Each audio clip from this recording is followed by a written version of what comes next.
Open your cerebral cortex and shift your lobes into upper beta phase, because you are going to have Bitcoin knowledge transmitted directly into your vestibulocochlear.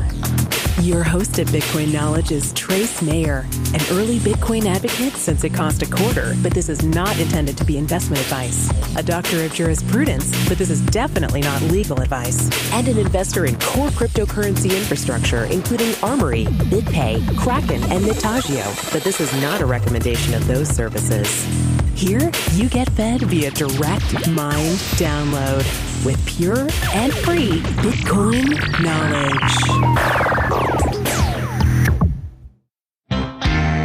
Yeah. Okay, 3, 2. 3, 2, hit it! It's time once again for Double Down with Max Kaiser and Stacey Herbert here on Sputnik Radio. Bing, ding, ding, ding, ding, ding, ding, ding. Okay, now later on in the show, we're talking to one of the pillars of the Bitcoin community, Trace Mayer. But first, Stacey, let's just talk a little bit about this theme of how cryptocurrencies, in particular Bitcoin, of course, is now really starting to enter into the main arena of global finance, hedge funds, money managers, governments. They're talking about this thing. What's it all about? And here at Freedom Fest in Las Vegas, it's still on the margins, I would say. But I predict by next year there's going to be a breakout session on Bitcoin, and there'll be a main speaker about Bitcoin. And Ayn Rand will get the swift kick to the butt that she deserves as being just kind of a poseur compared with the dynamism and power of the blockchain. Now, to people listening out there to this podcast, Double Down with me, Stacey Herbert, and Max Kaiser, we are at Freedom Fest in Las Vegas. We're in a big open hall. You'll hear some echoes. You'll hear people walking by. There's a lot of dogs here for some reason. I don't know what that is about. So just so you know what the background noise are, some of them are there's a lot of politicians here, actually, some senators and Congress people walking past. But I wanted to talk about this whole Bitcoin story. Again, like this is the biggest theme even in the financial news, because Goldman Sachs came out in the past week, one of the biggest banks in the world. It's now a bank. It used to just be an investment bank until they went bust, and then the government bailed them out, and they had to become a bank in order to be bailed out. But that's another story. But they're saying, yes, Bitcoin's going to 5,000. Then there was that professor, the father of valuation at New York, NYU Stern School of Business, and he is Aswath Daderman. And he said, he's very famous as being the father of valuation, of understanding how to value something. And he says all these naysayers about Bitcoin, all these mainstream sorts who say Bitcoin is a hoax or a scam, he said this is the new gold. He actually said for millennials and for young people and for a whole different generation of online denizens, this is as good as gold. They are not going to gold. People typically went into gold when they distrusted their government or their central banks or who was in control of the money supply. And they still have that nowadays. People have that same lack of faith, but instead the young generation or the online people, they are going into Bitcoin instead. They don't buy gold anymore. They buy Bitcoin, and this has impacted the flow of funds into gold. Yeah, I think people are making that connection now and saying, gold's been moribund. It hasn't been trading that well, in part because this new generation, this millennial generation, is looking at Bitcoin as a store of value, and they're looking at Bitcoin the way folks had looked at gold before. And so they're losing a whole generation. One of my missions the next year is going to be to convert as many gold bugs to Bitcoin as possible, because we've been straddling this market for a couple of years. Gold, silver, Bitcoin, that's what we've been saying that for a number of years.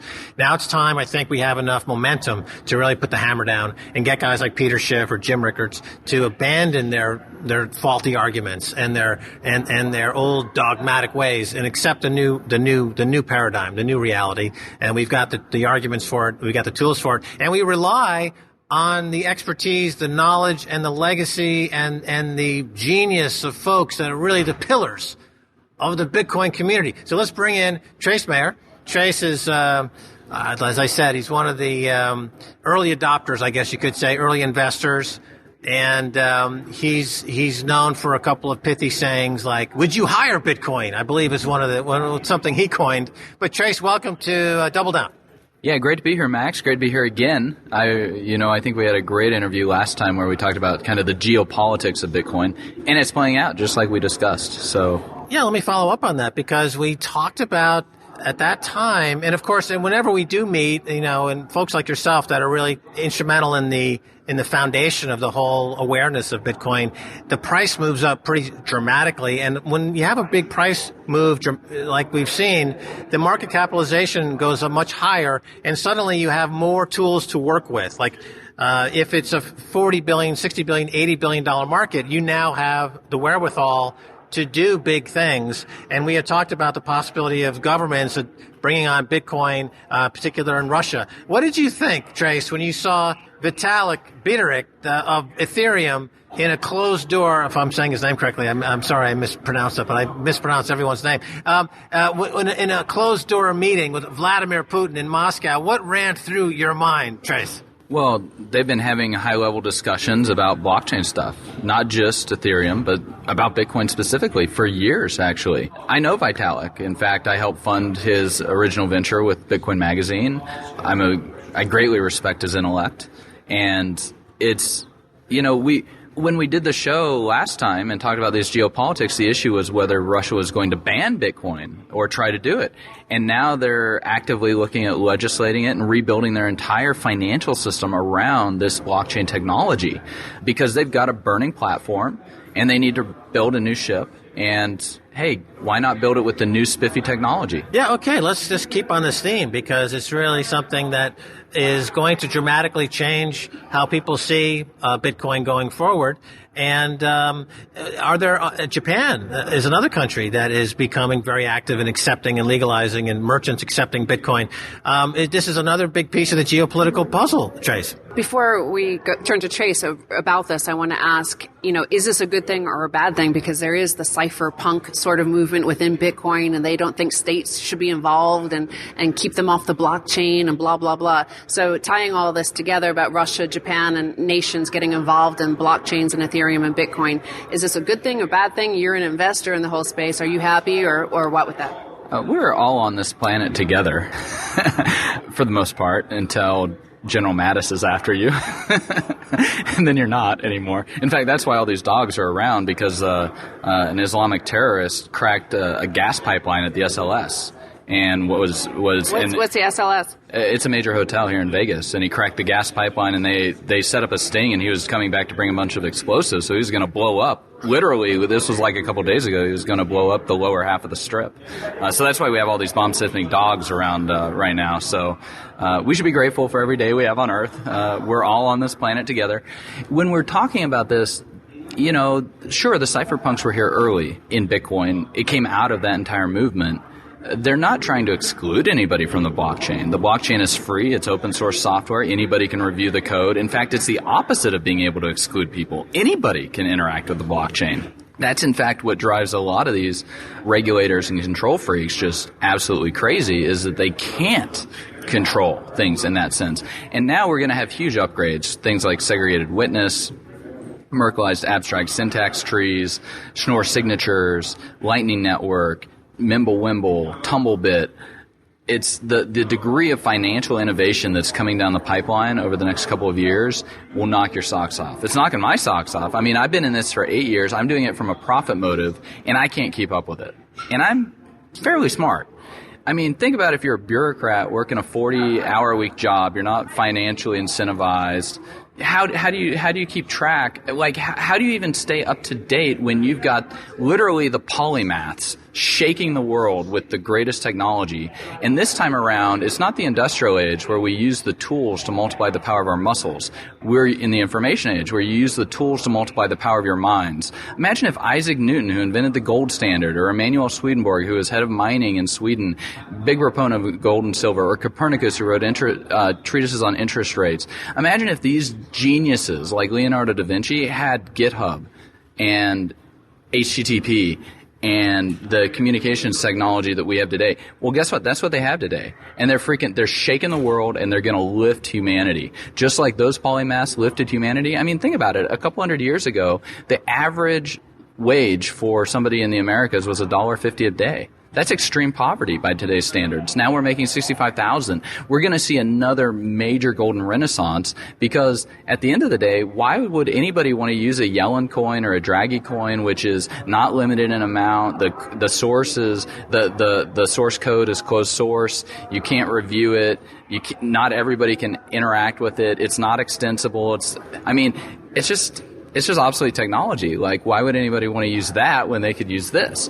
And so all of this strikes at the heart of your question with geopolitics, because what drives so much of our geopolitics is actually technology. It's inventions, things like the printing press, or even something as small as the stirrup.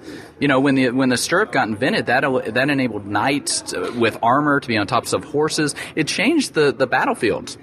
Then we had the invention of the longbow, which made knights obsolete. So, it's the technology and gunpowder and stuff like this that really changes the map of the world. And guess what? Asymmetric cryptography, invented in the middle 70s, that's completely changed the landscape because it gave rise to the internet. And now the greatest application of asymmetric cryptography is this cryptocurrency. And it's on like Donkey Kong now. Well, yes, it's on like Donkey Kong. You've heard it here first.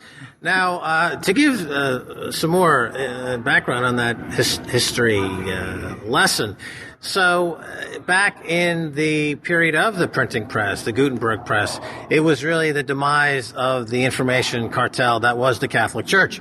I made a comment recently that Martin Luther hard forked Catholicism, essentially, and we have the rise of Protestantism and other variants. But is this possibly what we're seeing here, the destruction of the nation state as we know that concept to exist? I don't know that we'll see the complete destruction of the nation state, just like we haven't seen the complete destruction of the Catholic Church. But the role that the Catholic Church plays in society has been greatly restricted. And just isn't as large as it used to be. How this impacts the nation states is that at the end of the day, their business model is premised upon their ability to exert force and extract resources through extortion. Well, guess what asymmetric cryptography does? It changes that entire equation because you can't solve a math problem with violence. And so people are now able to secure protection for free, basically, and yet it's a huge force multiplier against people who are attempting to extort from them. And assets are increasingly not in the physical realm anymore. The assets aren't the coal mine. They're not the railroad. The assets are the hardware that's running on the software that's running on the iPhone. And that's why Google and Facebook are paying effective tax rates of like 1% and 2% because they can take advantage of all this jurisdictional arbitrage for tax reasons and whatnot, and we're just going to see that increase because guess what? You can now acquire protection a lot cheaper, and it protects you against extortioners. So that means labor unions and governments and nation states and all of this. So it's technology that's driving all of this, and it's going to drastically reduce the scope of the state because the state's business model is not equipped for this type of an environment.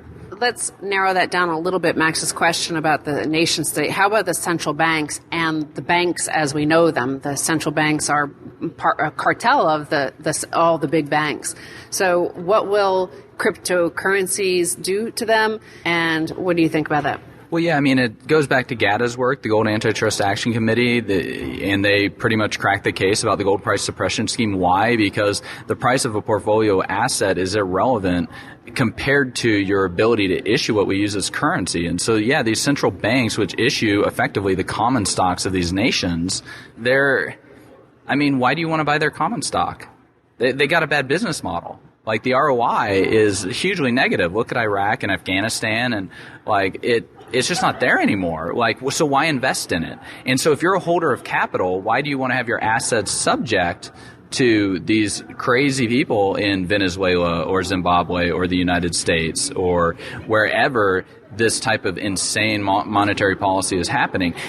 And, when we have changes in the tectonic plates, meaning in the technology, everything else has to adapt, whether it's oceans, which are like currency markets, whether it's gigantic oil tankers that are like ExxonMobil or Chevron or Walmart or whatever. And, you get earthquakes, you get tsunamis, you get all types of stuff. But, the root cause is down deep, with the technological change, then you get all this craziness at the top. And so what you want to be is you want to be in something like gold, silver, Bitcoin, equity-based, because what we're seeing is we're going to see the collapse and disintegration and evaporation of a fiat monetary fractional reserve system and a shift to an equity-based, full reserve, smart contract, atomic swap, the opposite basically of all of it. I mean, and it's going to happen fast. It's going to happen like an iceberg that just like flips, and you're either on the right side of it or you're not. All right. Well, Trace Mayer, thanks so much. That's going to do it for this episode of Double Down with Max Keiser and Stacy Herbert. You can find Trace Mayer on social media and all other places around the internet. Just type in Trace Mayer because he's the freaking dude. He's the man. Wonderful, wonderful. Thanks, Max. Greatest compliment ever. Until next time, Max Keiser and Stacy Herbert saying, bye, y'all.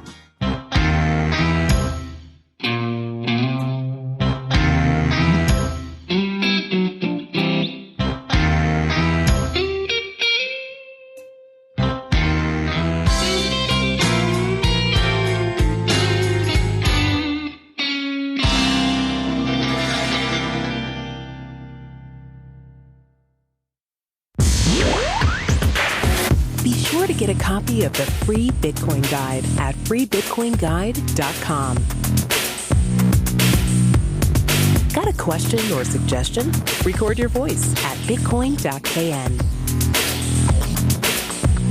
Don't be shy. To help the show, share bitcoin.kn with friends, post about it on Reddit, and otherwise spam the interwebs. Your iTunes comments and 5-star reviews are very important to us. Please continue tuning in to the Bitcoin Knowledge Podcast, where we release interviews with the top people in the Bitcoin world. Now take some choline and let that Bitcoin knowledge consolidate.